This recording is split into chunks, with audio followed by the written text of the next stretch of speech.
Looking back, it feels like I've been living someone else's life.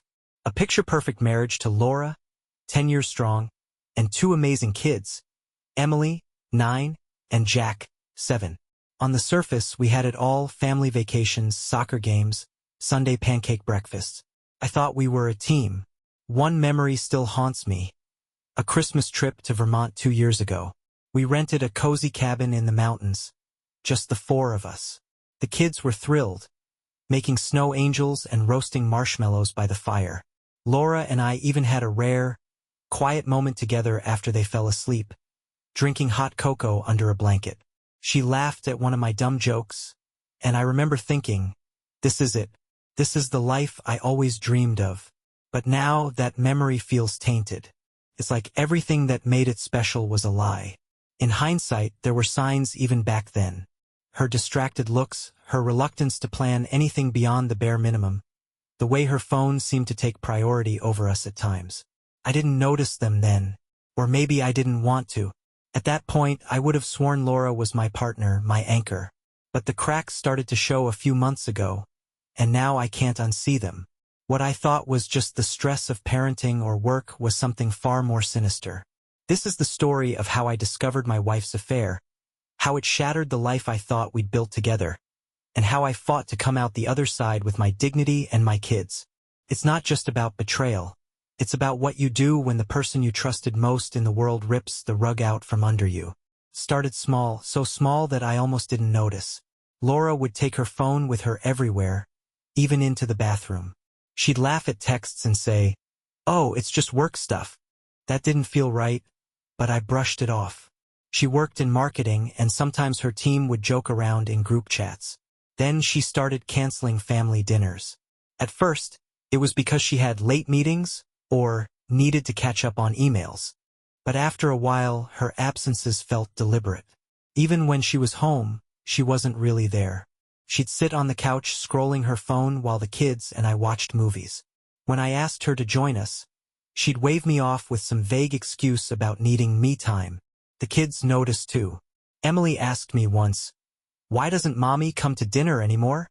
I tried to keep my voice steady as I told her that Mommy was really busy. Jack chimed in, saying, "She's always on her phone.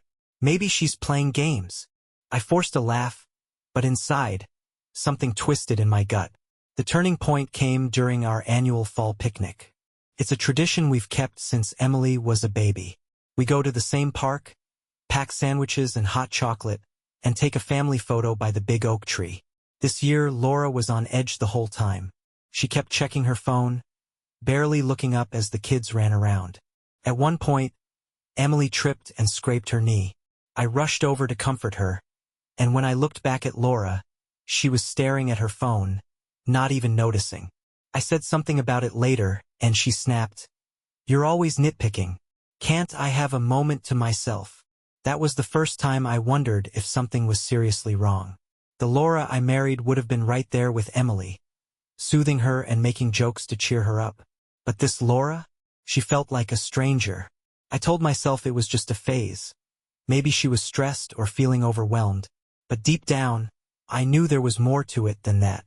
The beach trip was supposed to be a reset. We'd been so caught up in life, work, kids, bills, that we needed a break, a time to reconnect. Laura even agreed that it would be good for us, though she'd seemed oddly distant when I suggested it. Still, I booked the trip, rented a cabin by the shore, and promised the kids we'd spend the whole weekend unplugged. It didn't go as planned.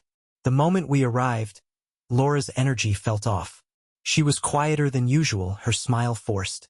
I tried to brush it off. We set up a campfire that night, roasted marshmallows, and played cards with the kids. But every time I turned to Laura, she had her phone in hand, typing away, eyes glued to the screen. "Everything okay?" I asked her, after noticing she'd stepped away from the fire 3 times in the span of an hour. "Yeah, just work stuff," she said, her voice flat. But it didn't feel like work. It was more like an excuse. The next morning, things only got worse. We went for a walk on the beach, something we'd always loved to do together. But Laura kept trailing behind, texting. I tried to talk to her about it, about how we used to enjoy being present with each other, but she shrugged it off. "I'm just catching up with a friend," she said. "Don't be so dramatic." It was the first time I felt that creeping suspicion settle in. Something wasn't right. Laura wasn't herself, and I wasn't sure who she had become. The final straw came that evening. I had planned a nice dinner by the water, hoping the peaceful setting would allow us to finally talk. Instead, Laura spent the entire dinner responding to texts, looking up occasionally to offer a distracted smile. The kids noticed, asking if Mommy was okay. They were starting to see the distance, too. I was frustrated, hurt, and honestly, confused. This wasn't how I imagined our family vacations. This wasn't the woman I'd fallen in love with. And something in me knew I needed to find out what was really going on. After the beach trip, I couldn't shake the feeling that something was off. Laura's behavior wasn't just distant. It was calculated, like she was hiding something. The late-night texting, the constant excuses, it didn't add up.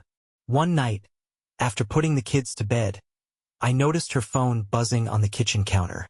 She had left it there while she went to take a shower. Normally, I wouldn't think twice about her phone, but this time, something compelled me to look. I picked it up, my hands shaking. The screen lit up with a notification. A message from someone named C. It was just one word. Soon. My stomach churned. Soon? What the hell did that mean?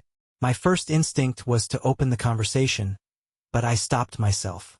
If I was wrong, if this was nothing, I'd look like a paranoid idiot. So, I put the phone down and walked away.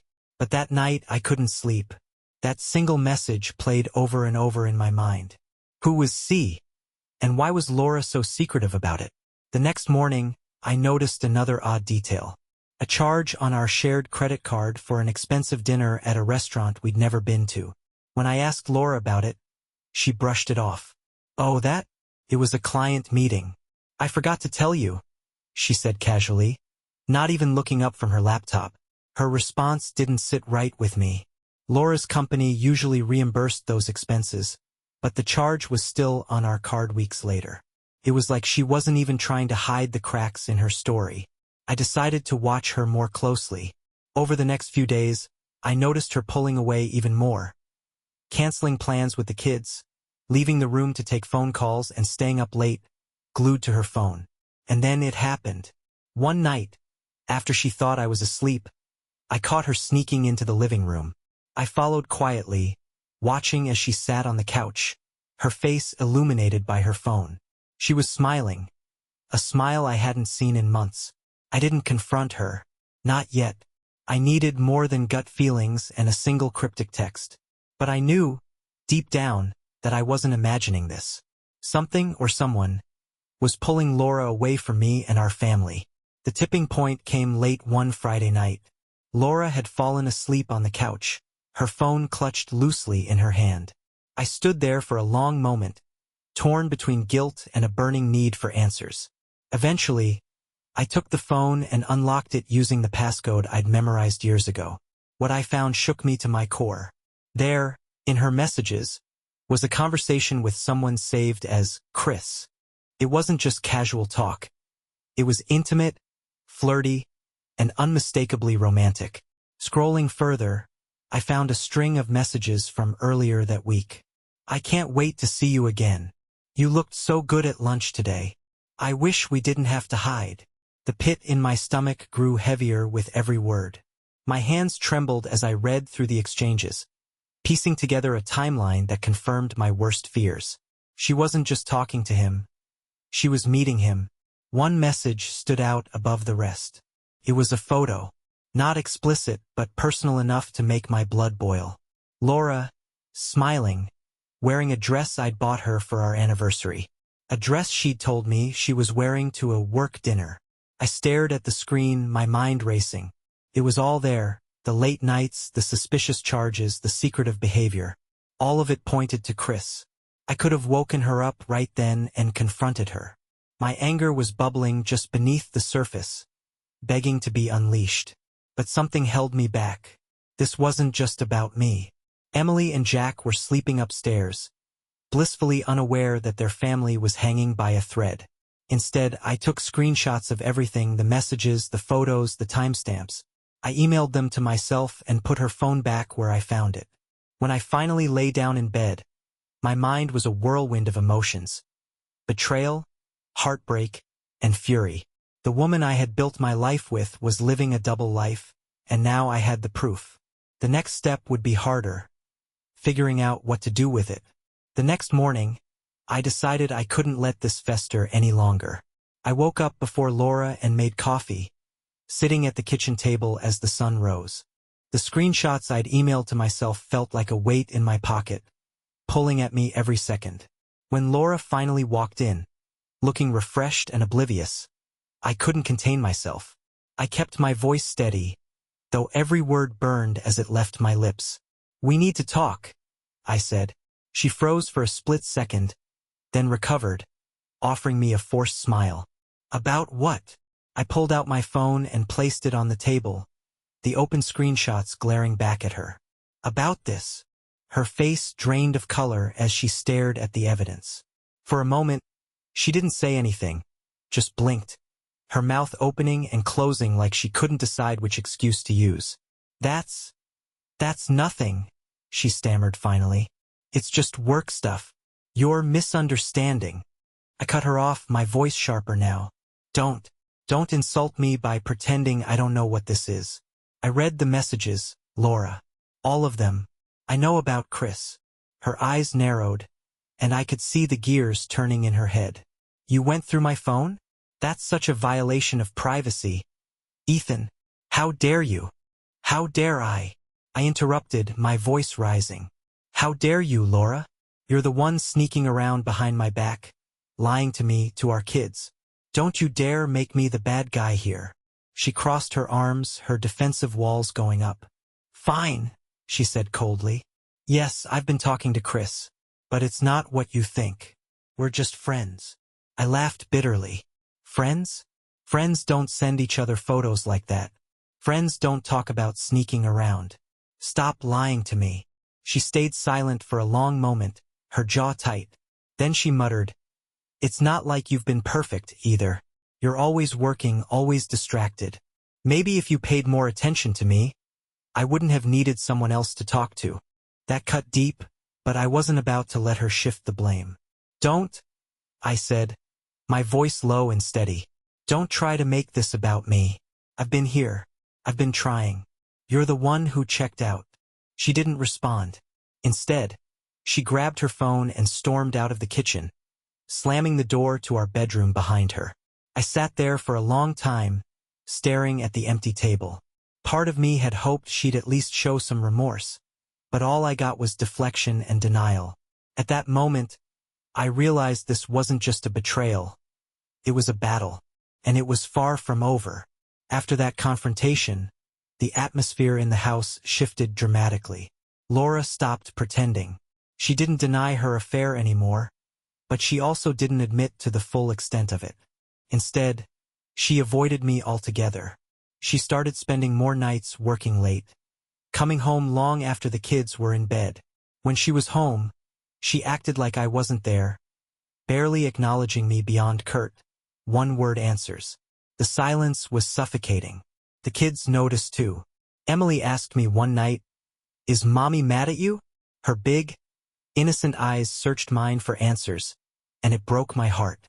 "No, sweetheart," I lied, brushing her hair back. "Mommy's just tired." But Jack was more blunt. At dinner one evening, he asked, "Why doesn't Mommy eat with us anymore?" Laura had disappeared upstairs right after coming home, claiming she had a headache. I forced a smile and told him she wasn't feeling well, but the truth was glaringly obvious. One Sunday, we were supposed to go apple picking, another family tradition. Emily and Jack were excited, chattering about climbing trees and baking pies afterward. But Laura came downstairs dressed for something entirely different. "I can't come," she said flatly, adjusting her blazer. "I have a meeting." "On a Sunday?" I asked, incredulous. She shrugged, avoiding my gaze. "It's important." The kids were crushed. Emily pouted, crossing her arms, while Jack muttered, "Mommy never comes with us anymore." I tried to make up for it, taking them on the trip myself and pretending everything was fine, but their disappointment was palpable. Meanwhile, Laura's behavior became more brazen. She no longer cared about hiding her phone or explaining her absences. It was like she'd decided she wasn't going to bother pretending anymore. One night, as I was cleaning up the kitchen, I overheard her talking on the phone in the living room. Her tone was light, playful, the way she used to sound with me. I couldn't make out all the words, but I caught enough. "Don't worry. He doesn't suspect anything anymore." I froze, gripping the counter to steady myself. She wasn't just lying. She thought she'd gotten away with it. That's when I decided enough was enough. I wasn't going to let her keep walking all over me, not when it was affecting me and, more importantly, the kids. It was time to take action. By this point, I felt like I was living in a bad dream. Every interaction with Laura was tense, every family moment tainted by her absence. I needed someone to talk to, someone who could help me make sense of this mess. That's when I called Greg, my best friend since college. Greg's the kind of guy who's brutally honest but always has your back. When I told him what was going on, he didn't sugarcoat it. "Ethan, she's cheating on you," he said bluntly. "You've got to stop letting her walk all over you and figure out what you're going to do about it." I told him about the texts, the lies, and how the kids were starting to notice. "I don't know what to do," I admitted. "If I confront her again, she'll just lie. And if I make a move, it could hurt the kids." Greg sighed on the other end of the line. "Look, man, you've got to protect yourself. Start gathering everything. Proof of the affair, financial records, anything that could come back to bite you later. And you need to think about what you want. Do you even want to try to fix things with her?" That question lingered in the air. Did I want to fix things? A part of me did, if only for the kids. But the other part, the one that felt like a knife was lodged in my chest every time I thought about Laura and Chris, knew it was probably too late. "Whatever you decide," Greg continued, "don't let her call the shots. You're a good dad, Ethan. The kids need you to be strong right now." His words hit home. I realized I couldn't afford to let my emotions paralyze me. I had to be strategic for Emily and Jack's sake, if nothing else. After we hung up, I started taking Greg's advice. I created a folder on my computer and began saving everything.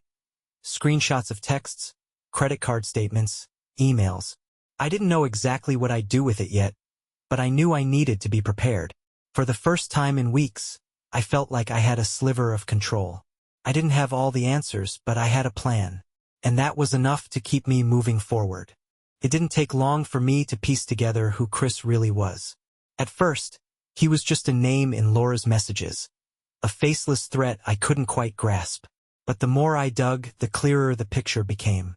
One night, I sat at my computer, pulling up Laura's social media accounts.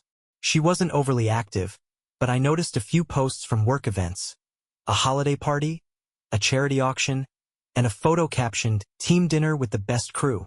Standing next to her in the picture was a man I recognized instantly. Chris wasn't just some random fling. He was someone I'd met before.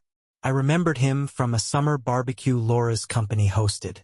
She had insisted I come along, claiming it was family-friendly and the kids would have fun. Chris had been there, introducing himself as Laura's coworker. He'd been polite, even charming, playing frisbee with the kids and chatting with me about cars. Now, looking at his face again, I felt a wave of disgust. The whole time he was shaking my hand and laughing with my kids, he was probably already making moves on my wife. The realization hit me like a punch to the gut. This wasn't just about Laura anymore, it was about Chris too. He had inserted himself into my family, into my life, and now he was threatening to tear it apart. I decided to dig deeper. Through some light internet sleuthing, I found out that Chris was married. He had a wife, Rachel, and 2 young kids. The hypocrisy of it all made my blood boil. While he was sneaking around with Laura, he was likely going home to his own family, pretending everything was fine. I wasn't sure what to do with this information yet, but it felt like a weapon I could use if I needed to. The next morning, I saw Laura texting at the kitchen counter, a small smile playing on her lips. She didn't even notice me watching her. I thought about saying something, about calling her out right there, but I held back. The time wasn't right. I needed to gather more evidence, more leverage. Because when I finally confronted her again, I wanted there to be no escape, no room for denial. And Chris? He wasn't going to walk away unscathed either. Learning about Chris and his family changed everything. I wasn't just dealing with Laura's betrayal anymore. Now, there was another household at stake. The thought of Rachel and her kids living in ignorance while Chris and Laura carried on made my stomach turn. That's when the idea for my revenge started to take shape. If Laura and Chris were so bold about sneaking around, maybe it was time their actions had consequences. I spent a few late nights refining my plan. First, I printed out all the evidence I had, screenshots of their messages, receipts, and photos from Laura's phone. I made 2 copies, one for Rachel and one for myself. Next, I kept an eye on Laura's work calendar, something she'd always left synced to our shared app. That's how I discovered her company was hosting a big holiday party at a local venue. A formal event, complete with speeches, awards, and, no doubt, plenty of coworkers, including Chris. This was my opportunity. In the days leading up to the party, I created an anonymous email account. I drafted a simple but devastating message, attaching the screenshots of their messages and photos as proof. I addressed it to Rachel and CC'd Chris's boss, Laura's boss, and a few other senior executives at their company. I hesitated before hitting send, my finger hovering over the mouse. Part of me felt guilty. This wasn't just about exposing them. It was about making them pay. But then I thought about the months of lies, the nights I'd spent agonizing over Laura's betrayal, and the look on my kids' faces when they asked why their mom wasn't around anymore. I hit send. The message was scheduled to arrive at the height of the party, just as everyone would be mingling and toasting to their successes. I wanted them to feel the full weight of their actions, not in private, but in the very environment where they'd let their affair flourish. Now, all I could do was wait and see how the chaos unfolded. The night of the holiday party, I stayed home with the kids, trying to act like it was any other night. But inside, my nerves were electric. I kept glancing at the clock, knowing the email would hit their inboxes just as the party was hitting its stride. It was around 9 p.m. when Laura called. Her voice was sharp, angry, and laced with panic. "What the hell did you do?" she demanded. I played dumb, feigning confusion. "I'm not sure what you're talking about," I said calmly. "You know exactly what I'm talking about," she snapped. "Do you have any idea what you've done? You've ruined everything." I could hear voices in the background, muffled and frantic, as if people were trying to manage the fallout. I pictured the scene. Coworkers whispering, Chris trying to explain himself, Laura scrambling to contain the damage. "I didn't ruin anything," I said, my tone even. "You and Chris did that all on your own." She hung up on me, and I felt a strange mix of satisfaction and dread. This wasn't just about payback. It was about forcing them to face the truth. Later that night, I checked my anonymous email account. Sure enough, there were replies. One was from Rachel, Chris's wife, thanking the anonymous sender for telling her the truth. She wrote that she'd confronted Chris and was planning to take immediate action to protect herself and her kids. The other responses came from Laura and Chris's bosses. The tone was professional but icy, requesting meetings to discuss unacceptable personal conduct impacting the workplace. It was clear that their affair wasn't going to stay buried any longer. When Laura came home later that night, she didn't say a word. She walked past me without so much as a glance, slammed the bedroom door shut, and left me alone in the silence. It wasn't the victory I'd imagined. It felt messier, heavier, but it was still justice. Laura and Chris had chosen to lie and betray, and now the world knew the truth. The next morning, Laura was eerily quiet. She sat at the kitchen table, staring into her coffee, her phone buzzing incessantly with messages and calls. I could only imagine the fallout she was dealing with. Angry bosses, embarrassed coworkers, and likely, a panicked Chris. When she finally spoke, her voice was cold, almost venomous. "You didn't just hurt me, Ethan. You hurt yourself too. Do you think people won't judge you for this? For how vindictive you've been?" I scoffed, unable to believe her audacity. "Vindictive? You lied to me, to our kids, and carried on with another man while pretending we were still a family. Don't talk to me about damage, Laura. You did this to yourself. She flinched, but her defiance returned quickly. Chris and I were just talking. You've blown this way out of proportion. I laughed bitterly. Talking? That's the excuse you're going with after everything? You think just talking involves sneaking around, sending photos and planning meetups behind my back? Give me a break. The truth was, Laura didn't have much ground to stand on anymore. Her bosses had pulled her into a meeting that morning, and from the snippets of conversation I overheard, it hadn't gone well. She mentioned the words HR investigation and company policy under her breath, clearly rattled. Chris, it seemed, wasn't faring any better. Rachel had wasted no time making their private life public. Word spread quickly, and by midday half the town seemed to know about the scandal. Laura tried one last desperate move. "We can fix this, Ethan," she said, her tone softening as if she could smooth over the wreckage. "For the kids, at least. We don't have to end things like this." I shook my head. "Fix it? You've spent months lying, cheating, and tearing this family apart. There's no fixing that. I'm done, Laura." She stared at me for a long moment before finally retreating to the bedroom. For the first time, I felt like I was finally getting the closure I needed. Laura wasn't sorry for what she'd done. She was sorry for being caught. Her perfect image was shattered, and she had no one to blame but herself. After weeks of chaos, I knew I couldn't keep living in limbo. Laura's betrayal, her lies, and her lack of genuine remorse had left scars I couldn't ignore. It wasn't just about what she did, it was about who she had become. For me, the decision was clear. I had to end our marriage. I met with a divorce attorney the following week. Sitting in that office, laying everything out, her affair, the evidence, the impact on the kids, felt like a weight was being lifted. The attorney was calm and professional, walking me through the process and assuring me that I had a strong case, especially given the mountain of proof I'd collected. At home, Laura's attitude shifted yet again. She was no longer defiant but resigned, like she knew the end was near. She tried to make small talk at dinner, asked about the kids' day at school, even folded laundry in the living room, a rare sight. But I could see it for what it was, damage control. One night, after the kids went to bed, I finally told her, "I'm filing for divorce, Laura. I've already spoken to a lawyer." She stared at me, her face unreadable. For a moment, I thought she might fight back, try to argue or guilt me into reconsidering. But instead, she just sighed. "I guess I deserve that," she said quietly. I didn't respond. There wasn't much left to say. The next few days were a blur of paperwork and difficult conversations. We sat the kids down together to tell them about the separation.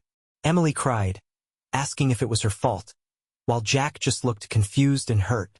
I reassured them over and over that they were loved, that none of this was their fault, and that we'd still be a family, just in a different way. What struck me most was how Laura remained stone-faced throughout the talk. She didn't shed a single tear. It was like she'd already moved on, emotionally detached from the wreckage she'd caused. That night, after the kids were asleep, I packed a bag and moved into a small apartment Greg had helped me find. It wasn't much, just a one-bedroom with a view of the parking lot. But it was mine.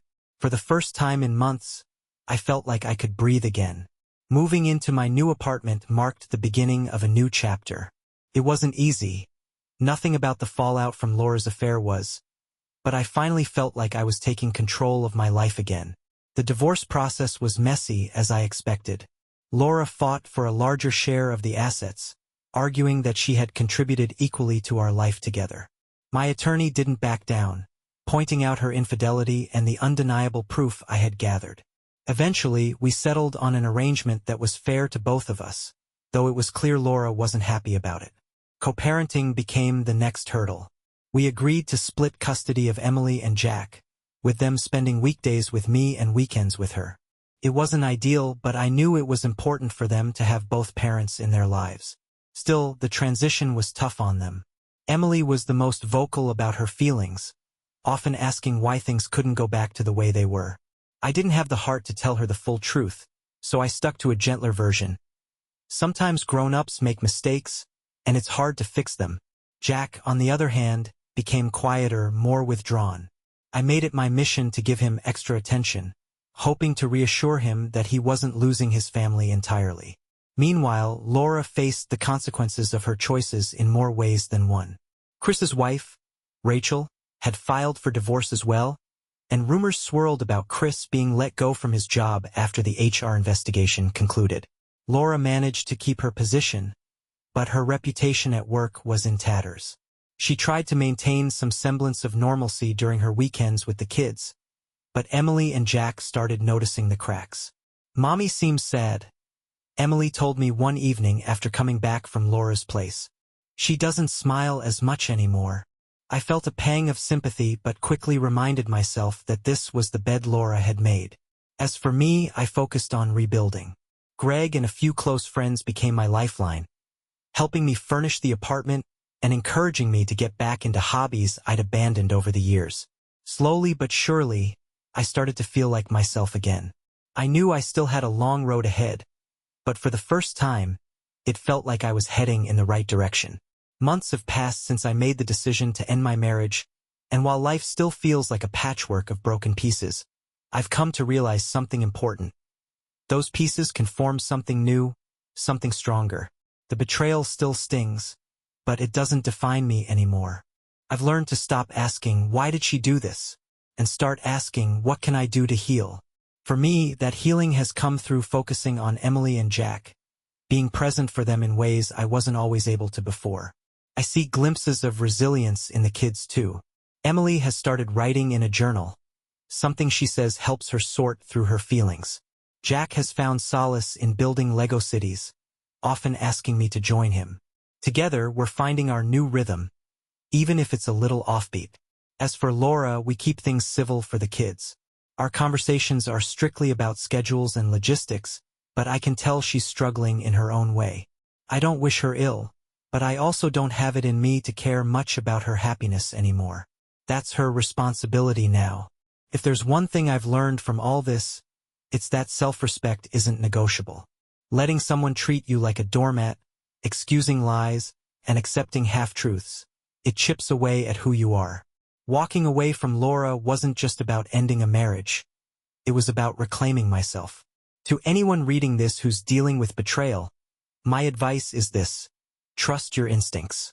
Gather your proof, take your time, and make a decision that prioritizes your dignity and mental health. Betrayal is like a fire.